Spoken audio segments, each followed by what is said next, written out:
മലയാള ഭാഷയുടെയും സാഹിത്യത്തിൻ്റെയും പ്രകാശഗോപുരമായിരുന്ന കേരള കാളിദാസൻ കേരളവർമ്മ വലിയ കോയിത്തമ്പുരാൻ കായംകുളത്ത് വാഹനാപകടത്തിൽ മരിച്ചിട്ട് ഇന്ന് 110 വർഷം.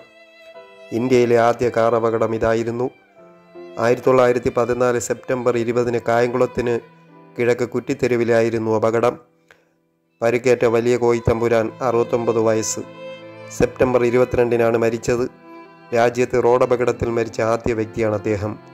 അനന്തരവൻ കേരള പാണിനി AR രാജവർമ്മയ്ക്കൊപ്പം വലിയ കോയിത്തമ്പുരാൻ വൈക്കം ക്ഷേത്ര ദർശനം കഴിഞ്ഞ് ഹരിപ്പാട് അനന്തപുരം കൊട്ടാരത്തിൽ 2 ദിവസം തങ്ങിയ ശേഷം തിരുവനന്തപുരത്തേക്ക് മടങ്ങുകയായിരുന്നു.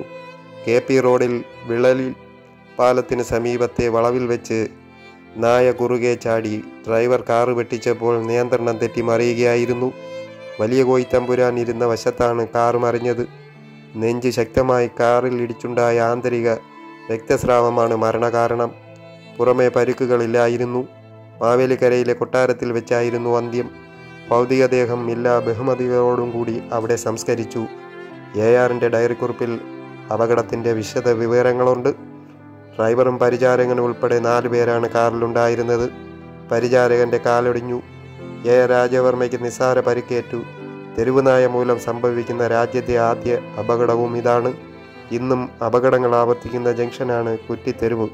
നാടിനെ നടുക്കിയ അപകടങ്ങളിൽ നിരവധി പേർക്കാണ് ഇവിടെ ജീവൻ നഷ്ടമായത്.